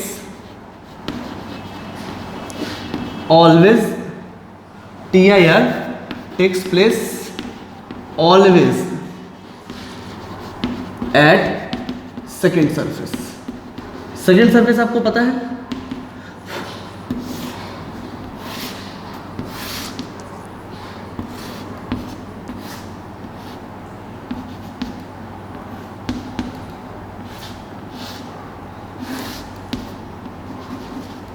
ये सेकेंड सरफेस पे टी आई आर होगा, बट टी आई आर जब होगा उस केस में जब यहां पे एंगल सी बनेगा तब ये यहां पे बनेगा ना R2, ये क्या है R1, ठीक है। अब मेरी बात ध्यान से सुने, अगर टी आई आर इस सरफेस, देखो ये पहला सरफेस है, ये दूसरा सरफेस है, देखो यहां से यहां आने में टी आई आर खतरा नहीं है, डेंजर है यहां से यहां जाने में, क्योंकि ये म्यू से बन जाएगा, ठीक है। तो मेरी बात जो हम बोलना चाह रहे हैं उसको ध्यान से सुने कि अगर R2 का कुछ ना कुछ मिनिमम वैल्यू भी होगा, R2 का जो मिनिमम जो बन सकता है, जो कम से कम, उससे कम R2 नहीं बन सकता है। अगर R2 से कम जो है, जो मिनिमम वैल्यू है, यानी कि व्हेन R2 का minimum value is greater then C, when R2 का minimum value is greater then C, तभी तो वो टी आई आर करेगा। बोली बात आई समझ में? R2 का जो मिनिमम वैल्यू अगर वही C से ज्यादा है तो टी आई आर तो होना मस्ट है, ऐसा समझे। टी आई आर से यानी कि अगर ये बड़ा है C से तो हर केस में टी आई आर होगा। C क्या है? तो critical angle between mu and 1। मैं लिख देता हूं, C is, let C is critical angle between 1 and mu. वो तो मीडियम के बीच में होता है, वो हम निकाल के ही बताया था अगली बार। तो R2 का जो मिनिमम वैल्यू है अगर वो C से बड़ा है तो वो हर केस में टी आई आर ही होगा। अब R2 का मिनिमम वैल्यू कैसे निकालेंगे, मेरी बात ध्यान से सुनिए। आपको पता है कि R1 प्लस R2 जो है वो होता है A, वो होता है A। तो R2 इज इक्वल टू हो जाएगा A माइनस R1। तो R2 का मिनिमम वैल्यू तभी होगा जब ये मैक्सिमम होगा, यानी कि ये जो होगा ये अगर बहुत छोटा हो जाए, वो ऐसा तभी हो सकता है जब ये बहुत बड़ा हो जाए, मतलब एक बड़ा चीज इसमें से घट जाए। ये लॉजिकल है, आप लगा सकते हैं, कोई बहुत बड़ी बात नहीं है। यानी कि A का R1 का मैक्सिमम वैल्यू,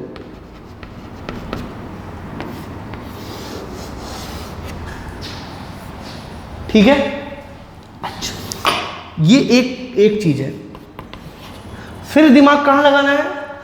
दिमाग लगाना है भाई सरफेस पे। जरा मुझे एक बात बताएं, अगर ये 1 से लेकर म्यू पे रिफ्रैक्शन हो रहा है आई, ऐसा समझे, अगर हम आई को बढ़ाएंगे तो क्या आर भी आपका बढ़ेगा? अगर हम आई को बढ़ाएंगे तो आर भी तो बढ़ेगा। मेरी बात ध्यान से सुने, आपको ये पता है इस केस में sine I by sine R बराबर म्यू, तो साइन आर बराबर साइन आई अपॉन म्यू।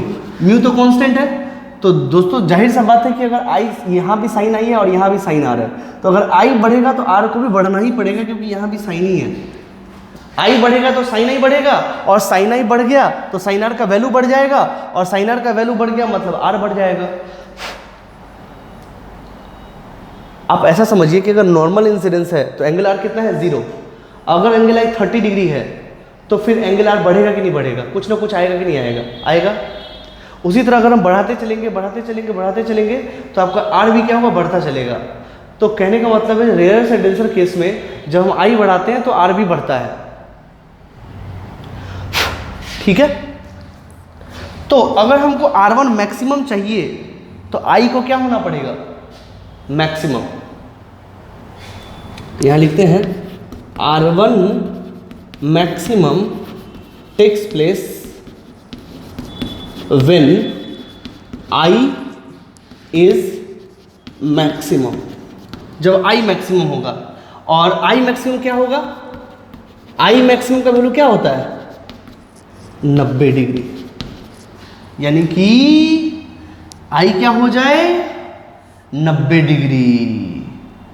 यानी कि आई मैक्स का वैल्यू कितना होता है? 90 डिग्री। और जब ये 90 डिग्री होगा तो ये कितना होगा बताओ? ये एंगल ऑफ इंसिडेंस कौन सा इंसिडेंस आ गया, ये ग्रेजिंग इंसिडेंस। तो अगर ये ग्रेजिंग इंसिडेंस 90 डिग्री है तो ये कितना होगा एंगल ऑफ रिफ्रैक्शन, सी के बराबर। आप ये पहले, इससे पहले वाला देख लीजिए, ठीक है। Then R1 max must be equal to C, ये मैंने पहले दिखा दिया है आपको, इसीलिए हम पहले बोल रहे थे कि पहले पढ़ लीजिए, ठीक है। Now suppose if it is 2, ठीक है।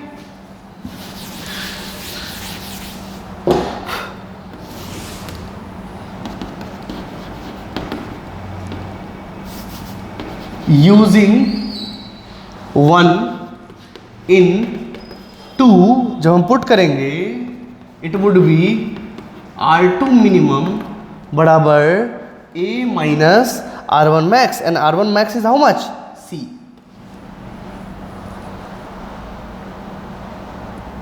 ओके,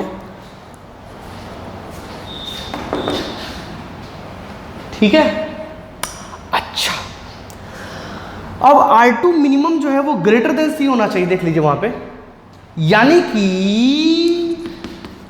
R2 मिनिमम की वैल्यू क्या है, A minus C, that must be greater than C, यानी कि A ग्रेटर देन 2C हो जाए, यानी कि अगर अब angle of prism critical angle का दुगना हो जाए तो आपको सेकेंड सरफेस पे कभी भी रिफ्रैक्शन नहीं मिलेगा, वो हमेशा TIR ही करेगा। आई बात समझ में? तो वो केस आपको याद रखना होगा, जेईई मेन में सीधा पूछा जा चुका है, ठीक है, कि when angle of prism is greater than twice of critical angle then refraction can not takes place at second surface, it will only takes place that is TIR। तो सेकेंड सरफेस पे हमेशा TIR ही होगा, ठीक है, लिख लीजिए।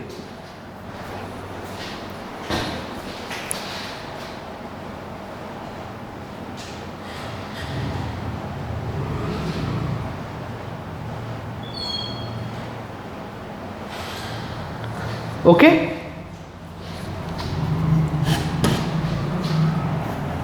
दूसरा, अब इस केस को देखिए हम जस्टिफाई भी कर देते हैं।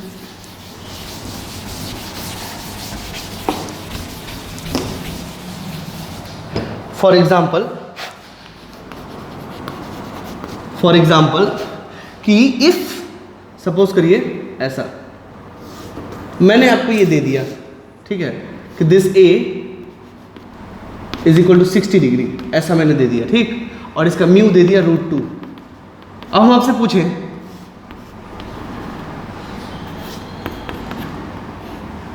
एंगल ऑफ 30 डिग्री ही ले लीजिए, चलिए। अब यहाँ क्या होने वाला है, हम आपसे ये पूछ रहे हैं क्या होने वाला है, TIR होगा या नहीं होगा, या रिफ्रैक्शन होगा।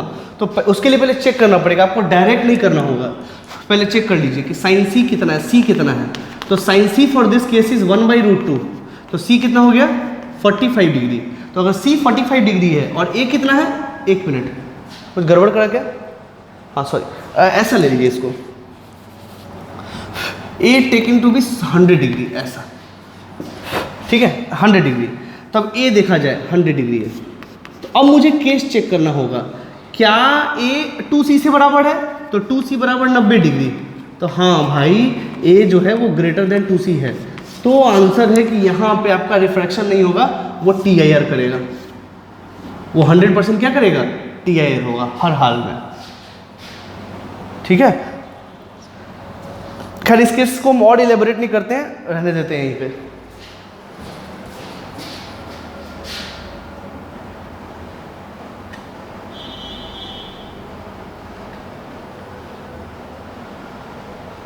ओके, सो नाउ सी,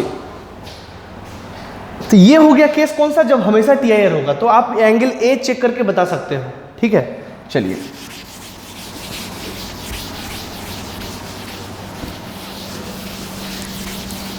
अब जो है cases when refraction takes place always at second surface, ठीक।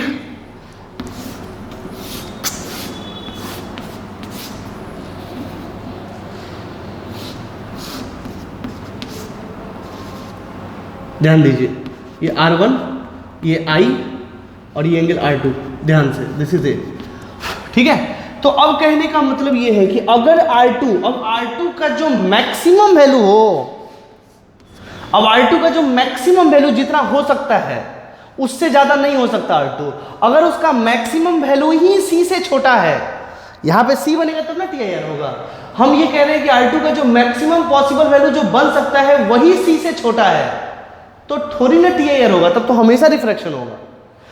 तो यहां ध्यान से देखिए कि R2 का जो मैक्सिमम वैल्यू अगर वो C से छोटा हो जाए तो ये केस होगा या नहीं होगा? बिल्कुल होने वाली बात है। तो हमको पता है कि R1 प्लस R2 बराबर A, तो R1 बराबर A माइनस R2। तो अगर R1 को सॉरी मुझे तो R2 से मतलब है ना ये, तो अगर R2 को मैक्सिमम होना पड़ेगा तो R1 को क्या होना पड़ेगा? मिनिमम। मतलब कि R2 मैक्सिमम तभी होगा जब R1 क्या होगा? मिनिमम होगा, ठीक है। नाउ अब R1 को मिनिमम करना है, R1 का मिनिमम वैल्यू कब होगा? तो जब I मिनिमम होगा। तो I मिनिमम वैल्यू कितना होता है? 0 डिग्री। तो लिखेंगे R1 will be minimum when angle I is minimum, ठीक है। सो दैट इंप्लाइज कि वेन और क्या इंप्लाई कर रहा है कि I का जो मिनिमम वैल्यू है वो कितना हो सकता है? 0 डिग्री। सो R1 का जो मिनिमम वैल्यू है वो कितना होगा? 0 डिग्री। नॉर्मल इंसिडेंस का केस आ गया, I 0 तो R1 भी 0। तो अगर वो 0 आ गया then put it. Now R2 का maximum value is equal to A। R1 0 है, पुट कर दिया R1 का मिनिमम वैल्यू। तो नाउ वहां पे आ गया R2 मैक्सिमम की जगह क्या रखेंगे? A। So A less than C। तो अगर A लेस देन C होगा, अगर angle of prism is less than critical angle for that medium, मतलब कौन सा मीडियम? 1 म्यू और 1, तो आपका कभी भी सेकेंड सरफेस पे TIR नहीं हो सकता, वो हमेशा उसको रिफ्रैक्शन करना ही पड़ेगा, ठीक है। लिख लीजिए।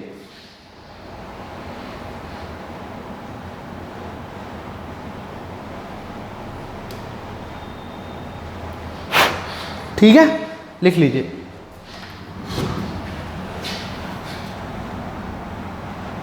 सीधा सीधा सवाल पूछा जाता है उस पर, कब होगा? जब हमेशा सेकंड सरफेस पे TIR ही होगा। आपको पता है ये फर्स्ट सरफेस और ये सेकंड सरफेस, लिख लीजिए।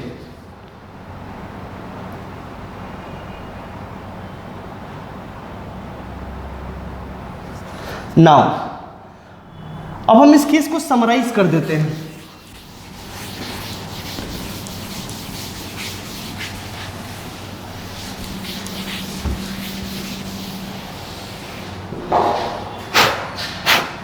केस को समराइज कर देते हैं कि when A greater than 2C always TIR, when A is equal to 2C तो इमर्जेंट रे क्या होगा?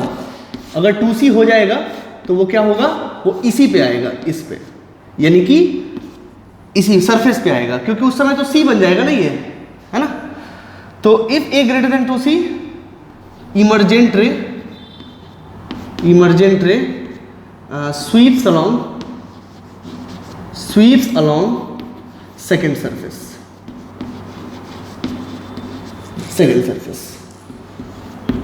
ठीक है। अच्छा, when A is less than C then always refraction, now when A is equal to C तब भी ये फिर आएगा। देखो याद है ना, एंगल ऑफ इंसिडेंस, दो एंगल ऑफ इंसिडेंस के लिए मतलब डेल्टा सेम आता है, डेल्टा, यहां भी तो डेल्टा होगा भाई साहब। तो दो इंसिडेंस एंगल के लिए डेल्टा सेम आता है, मैंने बताया है। एक बार जब आई रहे तो इमरजेंट एंगल होता है ई, और एक बार जब एंगल ऑफ इंसिडेंस ई रहता है तो एंगल ऑफ इमरजेंस आई हो जाता है। दोनों केस में डेल्टा सेम होता है, तो 2 बार सेम आएगा, वही है 2 बार। एक बार ये रहेगा तब इमरजेंट रे स्वीप करेगा अलॉन्ग, और इस केस में भी क्या होगा, इमरजेंट रे, आप इक्वेशन से देख सकते हैं, emergent ray sweeps along second surface, second surface. Now अब कि अगर वो ए सी से बड़ा हो और 2C से छोटा हो तब क्या होगा, तब दोस्तों TIR and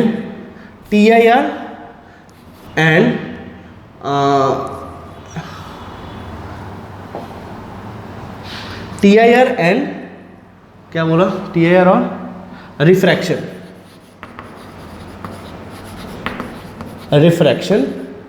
refraction at second surface both can take place. दोनों हो सकता है, कुछ भी, दोनों में से कुछ भी हो सकता है, वो केस पे डिपेंड करेगा, फिर एंगल्स पे निकालना पड़ेगा उस केस में। Both can take place,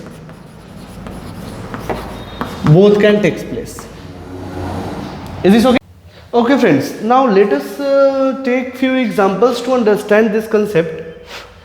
So see, now example number 1, suppose I am taking ये वाला केस हम पहले देख चुके हैं, ठीक है। Suppose I am taking like this,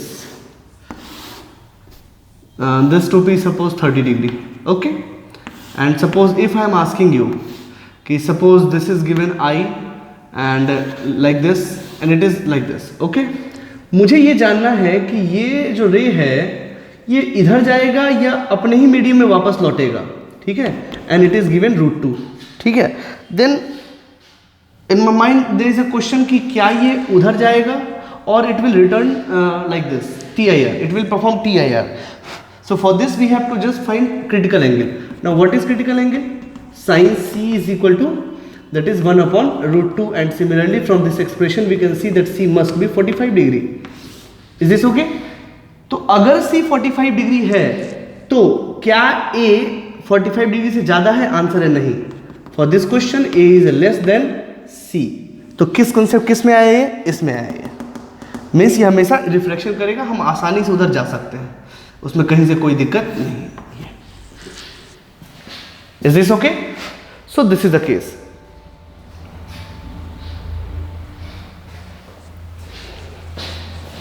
pause करके लिखिए। ओके, सो फ्रेंड्स अब एक और क्वेश्चन लेते हैं।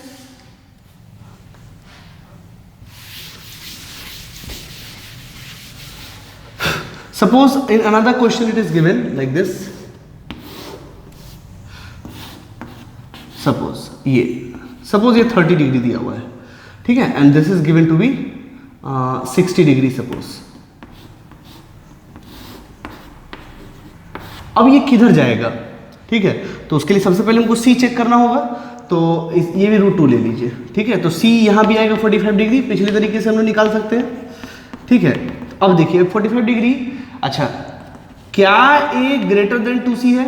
तो 2C तो हो जाएगा 45 degree, 45 into 2 that is 90 degree, यहाँ है 60 डिग्री, तो 2C से तो बड़ा नहीं है, यानी ये तो नहीं है।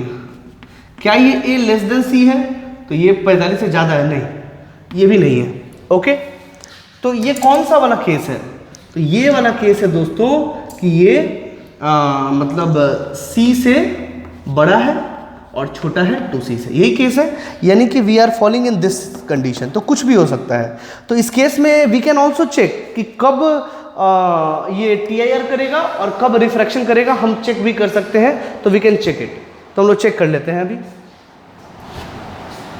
तो पहले तो एक बार कंफर्म हो गया कि हम लोग इसमें हैं। अब हमको क्या निकालना है कि कितने से कितने एंगल तक वो TIR करेगा और कितने से कितने एंगल तक वो सेकेंड सरफेस पे रिफ्रैक्शन करेगा, ये हमको निकालना है। तो उसको निकालते हैं, आप इसको लिख लीजिए।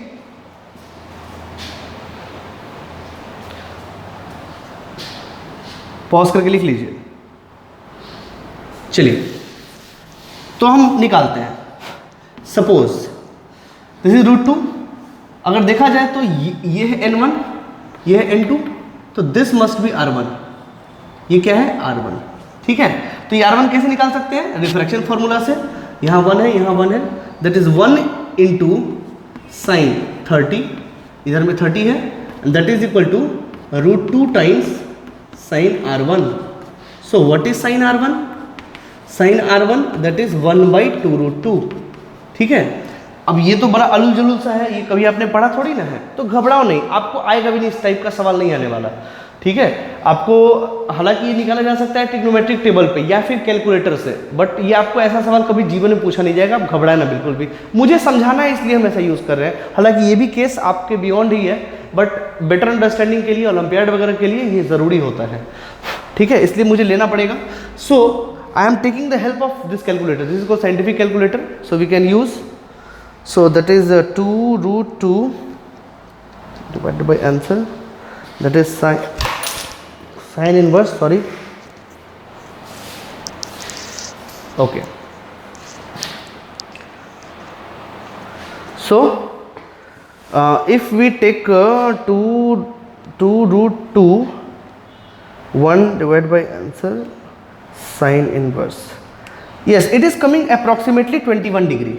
सो इससे हमको ये आ जाएगा कि R1 is approximately equal to 21 degree. आ गया। अब R1 22 डिग्री है, डिपेंड तो इस पे करता है कि R2 C से बड़ा है कि नहीं, तभी तो TIR होगा। तो R2 कितना आ जाएगा, हमको पता है कि R1 प्लस R2 क्या है, R1 प्लस R2 जो है वो A के बराबर है, दैट इज 60 डिग्री। तो R2 is what 60 minus R1, R1 is what 21 and that is 39 degree. अरे भाई 39 डिग्री करेक्ट ना, यस 39 डिग्री। ठीक है, सो अब यहाँ पे जो R2 है जो 39 डिग्री आया है, क्या वो 45 डिग्री से ज़्यादा है? आंसर है नहीं, ज़्यादा नहीं, यानी कि C से कम है। तो क्या वो रिफ्रैक्शन करेगा? आंसर है बिल्कुल, ये चला जाएगा इधर। ठीक है, पहला केस तो ये हो गया। दूसरा केस,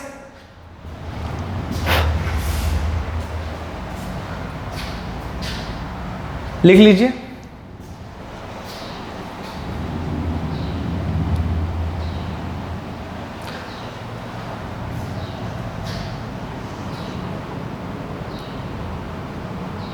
चलिए अब देखते हैं, TIR के लिए। तो TIR के लिए R2 को C से बड़ा होना पड़ेगा, है ना। तो हम सबसे पहले ये चेक कर लेते हैं कि R2 जो है वो 45 डिग्री किस इंसिडेंट एंगल के लिए होगा। कितना इंसिडेंट एंगल होगा जो यहाँ ये 45 डिग्री बनेगा। क्यों 45 डिग्री बनेगा? क्योंकि 45 डिग्री क्रिटिकल एंगल है, तो उसको चेक करना पड़ेगा। तो यहाँ लेना पड़ेगा 45 डिग्री, मतलब for TIR R2 greater than 45 degree. तो हम पहले क्या करते हैं कि हम इसका लिमिटिंग केस निकाल लेते हैं, मतलब कि 45 डिग्री वाला केस निकाल लेते हैं, फिर बोल देंगे कि उससे ज़्यादा होगा तो वहाँ वैसा होगा। तो R2 ग्रेटर देन 45 डिग्री, तो इसके करस्पॉन्डिंग R1 कितना आ जाएगा? तो दैट इज 60 माइनस 45 डिग्री, वही R1 plus R2 is equal to A, that is 15 degree. यानी कि R1 कितना हो गया? 15 डिग्री। Is this okay?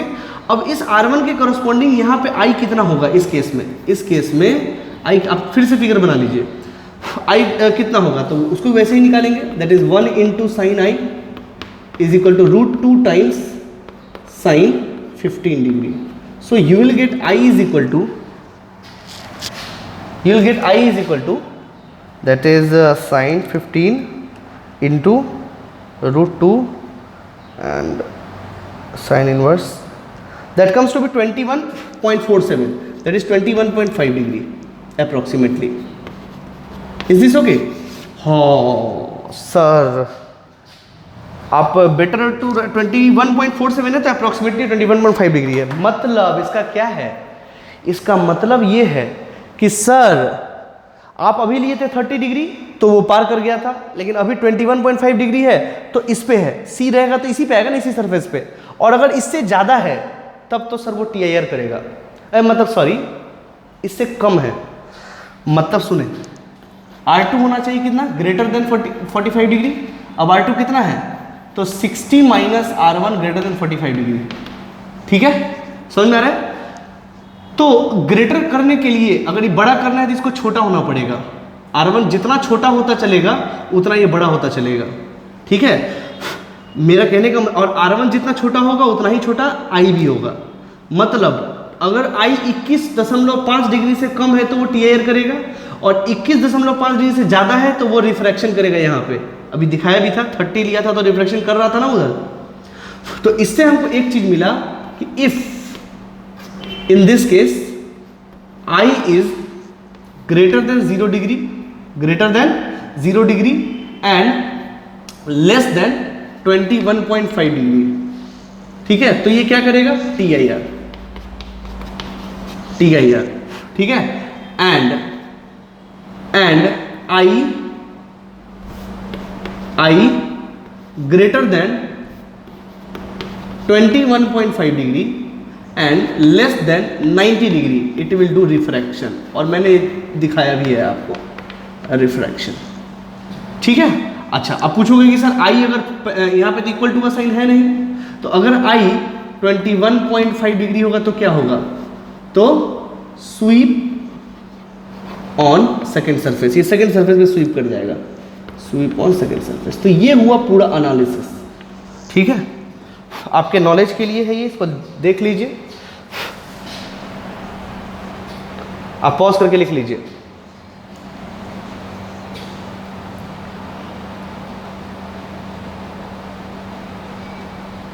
तो आपने देखा कि सेकेंड सरफेस पे रिफ्रैक्शन होगा या TIR होगा, ये खेल है ए का, यानी कि एंगल ऑफ प्रिज्म का सारा खेल है, ठीक है। लेकिन अब जरा समझिए, अगर हम आपको बोल दें कि A बहुत छोटा है, थिन है, 2 डिग्री, 4 डिग्री, 5 डिग्री, 10 डिग्री, तो A तो छोटा है ना C से, A छोटा का मतलब क्या है, तो C से तो छोटा होगा ही होगा। अगर हम बोल दें कि थिन प्रिज्म बोल दें आपको, थिन प्रिज्म का मतलब एंगल A जो है बहुत छोटा होगा, 2, 4 डिग्री, 5 डिग्री, 10 डिग्री, इतना ही होगा। तो उस केस में तो आप कन्फर्मिटी से कह सकते हैं, आपको चेक करने की आवश्यकता है नहीं कि सेकेंड सरफेस पे रिफ्रैक्शन होगा या TIR होगा। अगर नाम दे दिया जाए थिन प्रिज्म का, तो A तो छोटा वो बोल ही दिया, तो A जब छोटा बोल दिया, ये C से छोटा होगा तभी सेकेंड सरफेस पे रिफ्रैक्शन करेगा। तो अगर बोल दे कि A अगर बहुत छोटा है, थिन है, 5 डिग्री 10 डिग्री तक है, तब तो ये 100% श्योर है कि सेकेंड सरफेस पर रिफ्रैक्शन करेगा ही करेगा, ठीक है। इसीलिए आपको पढ़ना है, आप बुकों में भी देखिएगा, तो आपको पढ़ना है रिफ्रैक्शन थ्रू थिन प्रिज्म, ठीक है। अब जब ये दे दिया तब आपको ये चेक करने की आवश्यकता ही नहीं है, you will definitely fall in this category, ठीक है। और हर बार आपको वही मिलेगा, but cases are this much, ठीक है। और हमको ही पढ़ना है थिन प्रिज्म के लिए ही, जिसमें कि ये रिफ्रैक्शन होगा ही, इसमें कुछ सोचने की आवश्यकता ही नहीं है। ए कितना होगा, 2 डिग्री, 5 डिग्री, 10 डिग्री, इतना ही होगा, उसी के लिए हमको अपने सिलेबस में पढ़ना है, ठीक है। तो नेक्स्ट टाइम से हम लोग thin refraction through thin prism पढ़ेंगे, तो उसमें कोई मेरे से ये नहीं पूछेगा कि ये कब होगा, ये कब होगा, ये कब होगा, ये कब। We are always fall in this category, second surface पे ऑलवेज रिफ्रैक्शन होगा। Is this okay? सो यहाँ तक रहने देते हैं।